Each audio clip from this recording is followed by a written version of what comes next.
What's up guys, and welcome back to another episode of the Bundesliga career mode. This is episode number 50, and I want to start today's just by saying thank you so much for all the support on this series so far. We are now into our 4th season of the save at the Schuko Arena, and it's been a challenge, but it's exactly what I wanted. When I began this project right at the beginning of this series, I said, I think this is going to be quite a tough series and a tough save for me here. With one of the weaker teams in the Bundesliga, no European football to begin with, a small starting transfer budget, but there were some decent young players we had inheriting. Robin Hack, Kruger, of course, as well. Piper, who's become captain in his team. But it's been a bit of a challenging save, this one, but the support's been fantastic, as it always is. And so I want to start today's by saying thank you so much for all the support since this series began. As we get our first milestone of the series, we have a 30-minute thank you special today. We've got 7 big games in the Bundesliga. We got the draw for the last 16 of the Champions League after we made it through our group as runners-up. That'll be coming very soon. I can't wait to show you who we've got for the last 16. And yeah, in 30 minutes today, you'll also see the whole of the January transfer window as well. So yeah, really hope you guys enjoy this special. If you're a new viewer to the channel, it's the first series of mine you've watched, and basically we hit 50 or 100 episodes in this series, I'll make a thank you special. It's normally like 3 episodes rolled into one basically, and I really hope you guys enjoy it. So once again, from me to you, thank you for all the support on this series so far. Happy Valentine's Day, love you all very much, and I hope you enjoy this 30-minute thank you special as well. So heading into today's game, on the back of our win over Fenerbahce in Turkey, obviously it was a meaningless game really. We knew we'd finish runners-up in the group, which we did, and after our win over Bayer Leverkusen was our last game in the Bundesliga, that big 3-1 win at the Bayer Arena to put us on level terms with Bayer Leverkusen, only separated by goal difference as we sit in 3rd and cut the gap on RB Leipzig, the league leaders, to 1 point as well. Now taking on Stuttgart at the Schuko Arena, whilst we did get knocked out by the DFB Pokal by our arch nemesis Augsburg, who, I mean, of all the teams in the Bundesliga to have become our main rivals, I did not think at the start of the save it would be Augsburg. Knocked out in the DFB Pokal by our biggest bogey team, one of my worst opponents to face ever in any FIFA career mode. I stand by that as well. The win over Leverkusen helps us get back on track. So we're taking on Stuttgart for our first of 7 in today's games here. I thought it would be a routine victory back at the Schuko Arena as we close out the first half of the season here in December, but Stuttgart made me sweat in the first half. They took the lead, then we turned it back on its head as Okugawa got his 2nd goal in the Bundesliga already since coming back from that long-term injury. And Stuttgart, right before the break, found their leveller in a 4-goal first half where both teams have scored 2 goals each. But 4 minutes after the restart, we would restore our lead, and this was brilliant. Jamie Llewellyn going for that golden boot. Right now he is on fire in the Bundesliga. As many goals as many games he's played, and he gets credit with this one as well. I love the replay of this. You didn't see it first time. It's a sensational chip. We know chips are OP, but look at this here. Douche. Man on the line trying to clear it. All he can do is thump it into the back of his own goal with the head there. 3-2. It's definitely Llewellyn's goal. Ball had already crossed the line. So we lead by a goal once again for the 2nd time in the game. And after we got that goal, the game kind of died down. The first half was just played at such a frenetic pace, so open, so many chances, but game kind of died down in the second half. But after we got back in front through Jamie Llewellyn in stoppage time, Kolo Muani, who came off the bench for Jamie, headed in a rebound off Draxler's shot, was saved, and turns in our 4th goal to give us a 2-goal cushion with virtually the final touch of the game. What do I always say, man? Late goals in FIFA are just so common nowadays. They are practically unavoidable. How we not won this game now, I would be fuming. You know, one of those games where the AI, they don't exactly play well. It's just that they're so clinical, you know. They took 2 shots in the game and they scored with them both. I took 14 shots where XG was so high as well. But, you know, I often talk about it. It's one of the reasons why this year's FIFA is so much more difficult, because the AI are much more clinical than in previous versions of FIFA. So really, they only need 1 or 2 chances in the game to score 1 or 2 goals. Whereas one of the reasons why it's tougher to beat the AI this year is because, like I said, defending so much more difficult. You make a mistake like I did here for our 2nd game, this episode 17 minutes in against Fürth, newly promoted to the Bundesliga for this season, and they'll punish you. It's very rare if you make a mistake in and around the edge of your own area that the AI won't punish you and get a goal against you. You've got to be so much tighter defensively, and as we know, defending in this year's FIFA is much more difficult. Whereas on the other end, whilst, you know, you're more than good enough to score goals, scoring goals is so common in this year's FIFA, like goal gluts happen so frequently, you know that, like, you know, it might take you 4 or 5 shots to get a goal. The AI only need the one. They are always going to be more clinical than you. So yeah, Firth away from home for the following game. Who were a goal down after I made a mistake with Konstantin Schäfer inside my own area. Whilst I tried to respond through Brekalo, couldn't find a level it until with 5 minutes to go in the half. This guy has really picked it up. I don't know why I was struggling with him so much at the start of the season. It took him 8 games to get a goal, but how about this? 4 in his last 6 for Robin Hack. Yep, he's picked his form up at a crucial stage of the season as we come towards the halfway point. Hack with another. It is 1-1. We are back on level terms, but Firth kept on coming. Right now, bottom of the Bundesliga. And as I often say, sometimes these games are the toughest to win.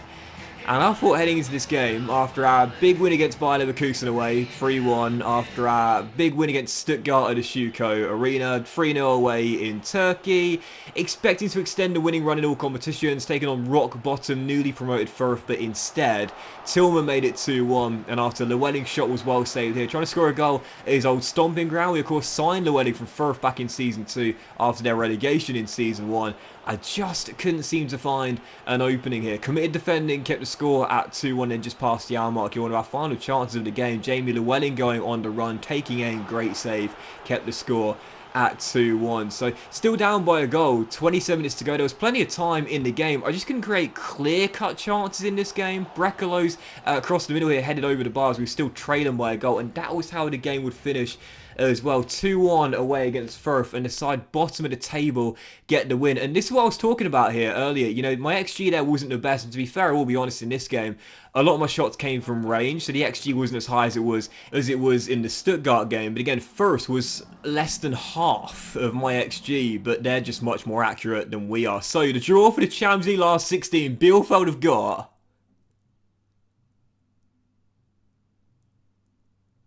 Oh my god, look at the blockbuster ties here, man. Atletico, Inter, Juve, Liverpool, Manchester United versus Real Madrid. And who have little Arminia Bielefeld got in the last 16? One of the favourites, one of the best teams in England, one of the best teams in Europe. Last year's finalists in real life. Manchester City. First leg at home, second leg at the Etihad in March, and it is indeed Pep Guardiola's side in the last 16. One of the favourites to win it, one of the best teams in the world. You know, I've been talking a lot with one of my friends about Pep Guardiola's dominance domestically since coming to Manchester City, particularly in the League Cup, as we know, but also quite a few Premier League titles since arriving at the Etihad Stadium. But the one thing he's not won since leaving Barcelona, first with Bayern Munich and then now Manchester City, is the Champions League. I will be honest, I thought they were going to do it last year, kind of against Chelsea, Thomas Tuchel's side in the final. Obviously in the end the German got the better of Guardiola. Of course Pep had that big gamble in the final with the tactical and lineup decision with KDB. Obviously it backfired, but even so, I thought they were going to win it last year. I'll be honest, I really felt in the knockout stage they were going to go all the way and win it.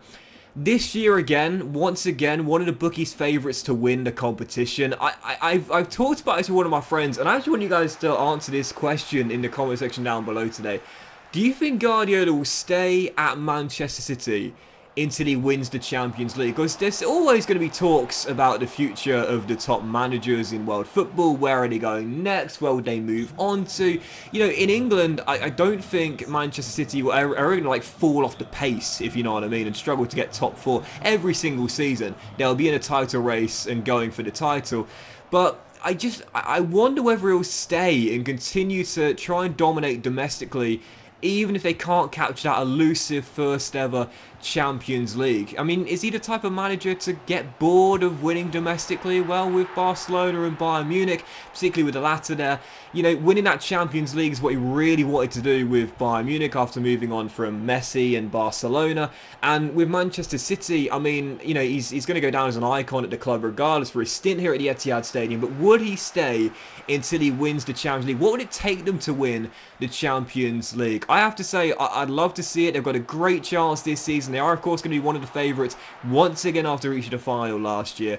I'd love to see Guardiola win Manchester City their first ever Champions League. Perhaps this year, I don't know. I'm sure he will stay, though, until he does it. I know he wants to build a dynasty at the Etihad Stadium, have the kind of domestic dominance that Sir Alex Ferguson did with their rivals Manchester United. I'd love to see them win the Champions League with Guardiola, though, to get his first since leaving Barcelona all those years ago. I mean, obviously, you know, PSG themselves, they've got the same sort of thing. You know, domestically, they can often at times dominate.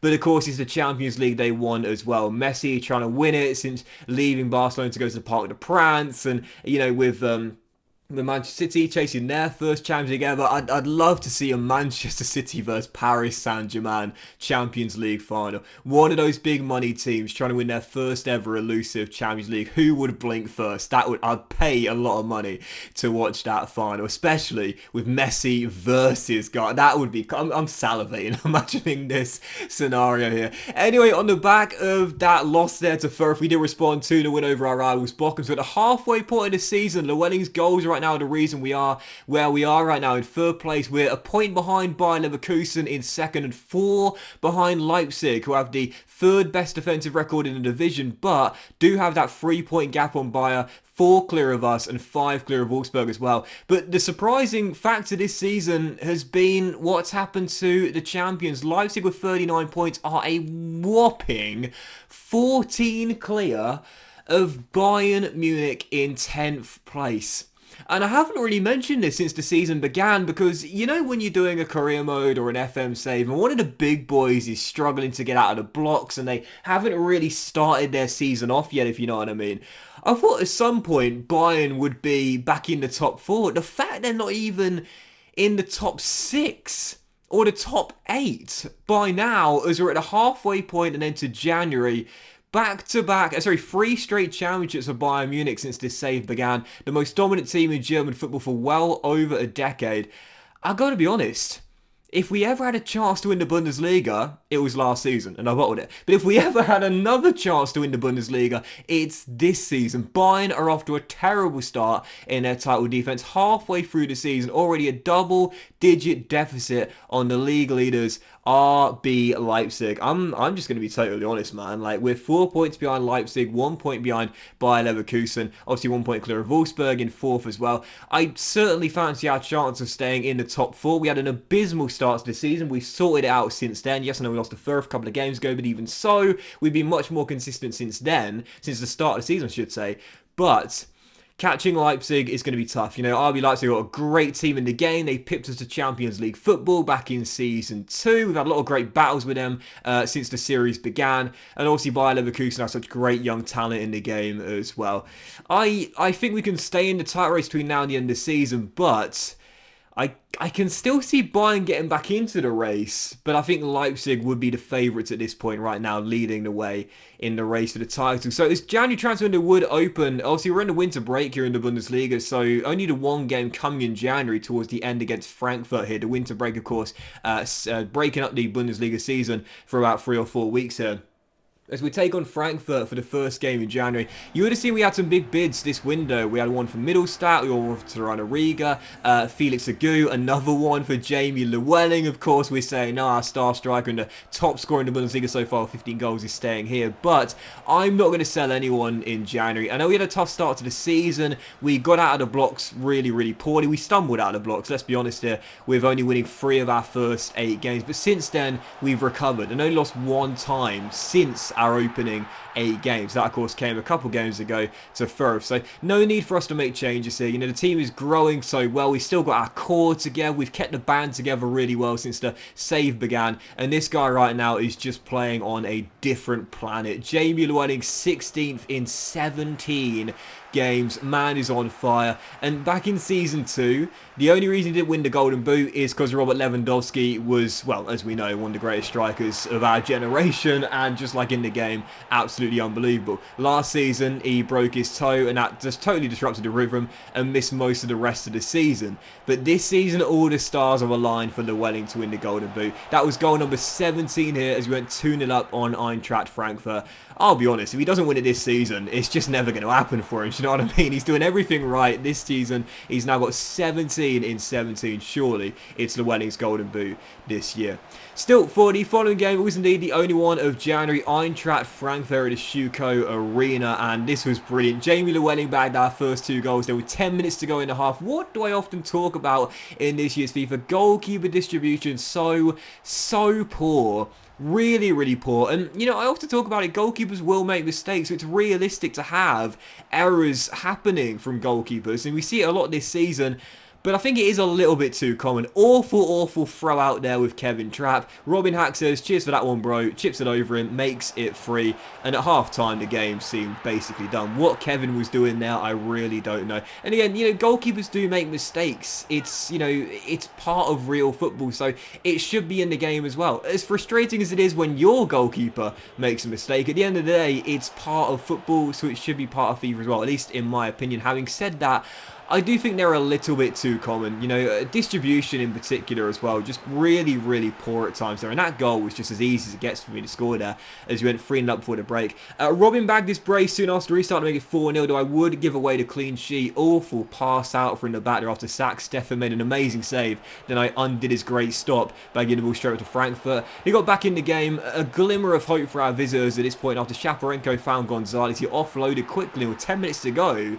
To be fair, I mean, I talk about late goals in FIFA very common and comebacks quite frequent as well. Gonzalez makes it 4-2, and at this point I was thinking, we were leading by 4. Surely I'm not going to throw this away. Frankfurt played a really high press after they cut the deficit to 2 with 5 minutes to go. I often mention this as well. When AI teams do play a really high press, if you've got a really quick team, all you've got to do is exploit the space in behind and you'll be able to go clean through one-on-one. Exactly what we did here. No passing, just Phoenix Agu going on a little swerving run, found the space, went through one-on-one, ball rolls around Kevin Trapp, and it is 5-2 Arminia Bielefeld. So yeah, back-to-back wins on the back of the surprise defeat to Firth. One of the rare games where the XG from the AI is just as high or higher than yours, but you still managed to get through with the win. Ordinarily, if the AI's XG is around the same as yours, you've probably lost because their finishing is much better, but in that game, I was a lot more clinical there, certainly needed to be, to get the big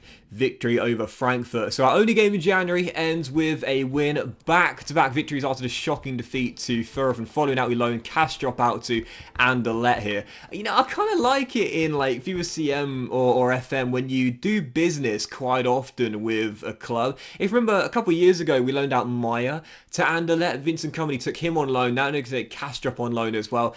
It's one of those things where it's like, I know it's just a coincidence, but I'm going to pretend it's because me and Vincent Company are on good terms, do you know what I mean? So Castro goes out on loan to Anderlecht. We'll keep an eye on him. 21 years old, 69 rated playmaker. We picked him on free transfer last season, but we've barely used him so far. We've got an abundance of playmakers here. Brekalo, Okugawa back to his best. Julian Draxler coming in on a free transfer as well. Unfortunately for him, he looks like a decent prospect. We failed to show a great potential tag, but in this team, he's not really going to get a game. So following that, bit for Piper on deadline there, of course, was rejected, and another one for Jordan Tirana-Riga, first from Sporting Lisbon and from Aston Villa. Both deals rejected there as we say no to Steven Gerrard. And also Jonas Hoffmann, wanted by Wolfsburg, turned this down as well. 32 years old now, Hoffmann, 81 rated. He's not going to get any better. He'll only get worse. But I've got to be honest, like in terms of all the signs we've made in this series so far, Llewellyn's been amazing. Colomani was great last year. Brekalo coming in on a free transfer as well. Hoffmann has been so consistently good,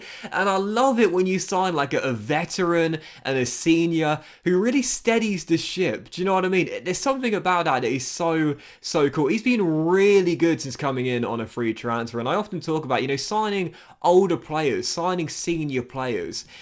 It seems like a bit of a waste of time in FIFA career mode because, as we know, older players will deteriorate much quicker than younger players. They can grow slightly nowadays, which props to EA, because you remember back in the day, once a player hit 30 years old, that was it. He was going to decline so quickly, he'd be in a wheelchair in like 2 or 3 years. His pace went down so slow, he was slower than Per Mertesacker. But even so, nowadays, players might grow a rating or two, but I just quite like signing signing senior players. I know prioritising younger players is, of course, the way to go. Strategy-wise, it is the best thing to do. Replace your older players, bring in the younger players, but I just quite like having like 1 or 2 senior veteran players in the team, just for the realistic feel and also for the mental aspect as well. In FIFA Career Mode, it has no bearings. In Football Manager, of course, it does, but it's still kind of cool to do it. You know, Hoffman's come in and been a really good sort of like vice captain in this team, if you know what I mean. I really like that as well. So outside of the January window, no business done in the transfer window whatsoever. I have no plans to do anything anyway, because why would we right now? Yes, we had that loss to Fürth, but other than that, in the Bundesliga,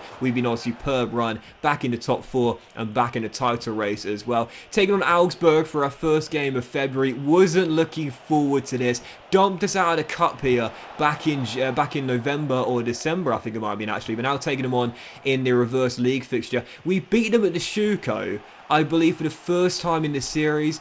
These guys are my biggest bogey team in this year's FIFA, and despite playing really well in the first half, we were still deadlocked at 0-0 past the hour mark, and 5 minutes after the hour mark, well, I needed someone to get me a goal, get me in front, and finally break the deadlock, and it was the youngster Marco Ludwig. He's been so good this season, and you might be noticing it in the lineups as well. Whenever he does play, he seems to either get a goal or an assist, but I'm staggering his game time this season and not playing him as much. That's only his 9th appearance this season, but his 3rd goal, averaging 1 in every 3. But the reason I'm doing that is because I don't really want to burn him out. I think last season he took a step back, but this season I think it's the inconsistent game time that's helping with consistent good performances, if that makes sense. You know, like I feel like I burnt him out a bit last year. This year, minimising his game time a little bit. He not only got our first goal, but set up the second, assisting Jamie Llewellyn's 18th of the season to make it Augsburg 0, Arminia Bielefeld 2, and in stoppage time, what a brilliant save by Zach Stephanie to keep the clean sheet and ensure we'll get the 3 points. 3 straight wins for Arminia Bielefeld. Our good streak continues, and a big victory here against Augsburg, and for the first time in the series, we've beaten them back-to-back in the Bundesliga. Can you believe it? Don't adjust your screens. We've beaten Augsburg back-to-back in the Bundesliga. You know, I can't wait until these guys get relegated. Like, I'm so sick of playing them because they're so tough to face. I don't know what it is. I really, really don't. I said it very recently that I genuinely do think out of all of the opponents I've faced in this year's FIFA, as a monster bid comes in here for Dardai from Liverpool, turned down of 82.6 mil, and a big bid for Llewellyn as well, 44.8 mil from Stuttgart, also turned down as well. I don't know what it is, but outside of the traditional big teams in Germany and England as well, in the domestic leagues I've managed in, Augsburg are the toughest. I mean, Wolves, Everton, Aston Villa and England, they've given me a lot of problems in my Brentford career mode and with Newport County as well. But Augsburg, out of all 3 saves I've done so far this year, Augsburg have definitely been the toughest. I really can't figure out why it is either, but they are such a tough team to face. And, well, I'm just glad to know for the first time since the series began, it's taken 4 seasons to do it, we've beaten back-to-back in the Bundesliga, although, of course, they did knock us out of the cup this year as well. Still for the following game, it was Heidenheim, the penultimate game of today's episode 6 of 7. Really hope you're enjoying the episode so far, guys. Heidenheim, newly promoted to the Bundesliga this season. Thought to be a banker here at the Schuka Arena, but we needed a deflected goal to give us the opener here. Ball sent into the middle towards Jamie Llewellyn, who gets goal number 19 for the season, but I don't think it would have gone in had it not been for the deflection. He'll claim it, 19 in 19. He remains 1 in 1 for now. 27 minutes when we had the opening goal here against Heidenheim, but a very fortunate one at that. And 6 minutes for the break here, looking for our second goal against Heidenheim. Remember in the reverse fixture, we started the season off really, really poorly. We only beat them by a goal in stoppage time through Kruger. We didn't seem to have the problems in the first half of this game. We were leading by a goal, getting loads and loads of chances. Llewellyn chipping the ball just wide there as we were still up by 1. Heidenheim hadn't really caused me a problem at all until they did. What I often say, the AI only need that one chance against you on Ultimate, and they got it and they took it as well. 30 seconds of normal time to go in the first half. Our lead surrendered as Heidenheim found their leveller. So as the second half begins, tied at 1-1, I was thinking, This is what I was mentioning earlier in the loss to Firth. You know, sometimes the toughest games are the ones you expect to be the easiest. This should be a banger here against a side down the bottom of the table, newly promoted, who we've got far more quality against at home. Instead, we're tied at 1-1. So second half begins, look to get us back in front, and we would as well. Jonas Hoffman literally just came off the bench, and this is why I didn't sell him to Wolfsburg. Yes, we could have got a decent bid for him on transfer deadline day. Yes, we could have replaced him with someone younger. But I love those seniors who stable and steady the ship, if you will. What a finish that is by our number 8 there. Top corner, 2-1, our lead restored. In the second half, very little to report to be fair. Holding on to that 1-goal lead. Heidenheim will put in men behind the ball, looking to play on the counter. But with 3 minutes to go, Wagnerman comes inside, rolls it through to Llewellyn. Great save, kept it at 2-1. And Josh's shot from the following rebound goes wide at the post from behind for a goal kick. So 2-1 the final score. We beat Heidenheim and extend our winning run in the Bundesliga to 4 and keep the pressure on the top of the table. And again, look at the XG here. And I know I go on about like a broken record, but the AI took 1 shot in the game and got the goal, which almost proved to be the goal that would have gained him a point had Hoffman not bailed us out early on into the second half. And that is one of the reasons why, again, this year's FIFA is just so much more difficult this year. The AI only need that 1 chance. You might need multiple. They only need the 1, regardless of how lesser quality they are compared to you. Sometimes, and quite oftentimes, they'll only need that 1 chance. You've got to be much more clinical on the other end.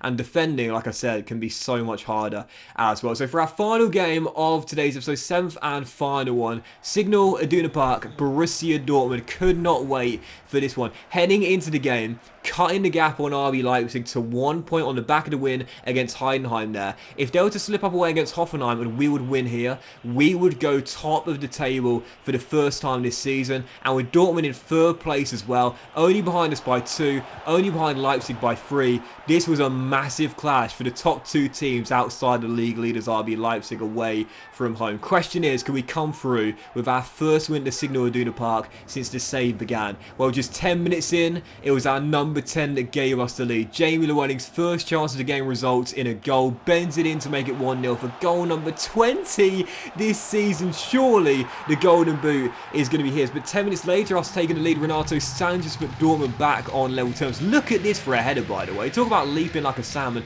Out jumps the skipper Piper, beats Zach Steffen, and it's the former Lille midfielder, but it's Dortmund back on level terms. So 1-1, the Portuguese midfielder fires in the equaliser with his head, and then 33 minutes into the game after Wagner wins the whack here. This is a really great first half. Lots and lots of great chances, end-to-end stuff here. Llewellyn going through 1-on-1. Should have bagged his brace and put us back in front. Great stop there, keeps it at 1-1. But a great first half though. I was very fearless indeed. I would have taken a point pre-game away at the Signal Iduna Park, but chasing RB Leipzig, only a win would send us top for the first time this season. So I kept my foot on the gas pedal, kept staying in attack mode, and with 3 minutes to go before the break, he has really picked it up since the start of this season. Robin Hacks, 8th in 19 games now. What a finish as well. Top corner, restores our lead right before the break. Dortmund 1, Arminia Bielefeld 2. And for Dortmund as well, they haven't won a trophy since this save began in the opening 3 seasons. This is a golden chance for them to get it with Bayern Munich faltering, but right before the break, oh my goodness gracious me. Yes, Zach, fist pump, mate, you deserve it. Look at this. What my defending was about there, I do not know. My defense all over the place. Haaland parts my defense like the Red Sea, and Zach Steffen chipped but doesn't give up on the play, goes all the way back to his goal line and claws it away from a corner. That was class. Normally when you chipped, it's game over, but Zach Steffen not giving up on a play, runs back, sprints back like Usain Bolt and claws it behind for a corner to keep us in front heading to the break. And in the second half, 3 minutes after the restart, Llewellyn will bag goal number 21 for the season and give us a 2-goal cushion as he gets his brace. And what a turnaround that would have been as well. Had Haaland scored right before half time, would have been a real sucker punch as well. Just gave him the easy chance there, but Steffen bailed me out. And then soon after the restart, we get a 2-goal cushion for the first time in the game. Lead by 3-1. Stayed in attack mode. Look for that 4th goal. Robin should have got his 2nd there. Put the shot way wide. God knows how I got that so wrong there, as we still led by 2. And Dortmund continued to attack in what was a real end-to-end game here. Gave the ball away poorly with Dardai. Dortmund come forward. Great little reverse ball to Velasco here. Shot expertly saved though, and turned behind for a corner. So still the lead was to 13 minutes to go as we try to close the game out, get ourselves a 3-goal cushion and wrap it up. Wimmer off the bench, rounds Luis Maximiano, leaves the Portuguese shot stopper on the floor and turns it into the back of the net, and that would kill it off. We beat Dortmund last season at the Schuko Arena. We beat them at the Signal Iduna Park for the first time this series, 4-1 drubbing away from home, and the perfect way to end today's special 30-minute thank you episode number 50. 4-1 away at Dortmund as we keep the pressure on RB Leipzig and go 5 points clear of our hosts after this big win as well. As you'll see, the league table to close today's episode out, we remain in second place for now. We are keeping pace with RB Leipzig, not letting them go as we enter the Champions League last 16, first leg against Manchester City as well. The question is, how much longer can we last in the race for a league and European double? We're 5 points clear of Dortmund now, 6 clear of Leverkusen. There's a chance for us and Leipzig to pull away with things in the top 2 right now with 13 games to go. Bayern's still well off the pace. If there was ever a chance to win the Bundesliga, it's this season. But that will end today's episode and the special 30-minute thank you. So guys, really hope you enjoyed it, and if you did, then please do drop a like. It took a long time to make, so a like is very much appreciated. Much love to you all, have a fantastic day, and I'll see you for next featuring the first leg of our Champions League last 16 tie against Pep Guardiola's Manchester City very soon.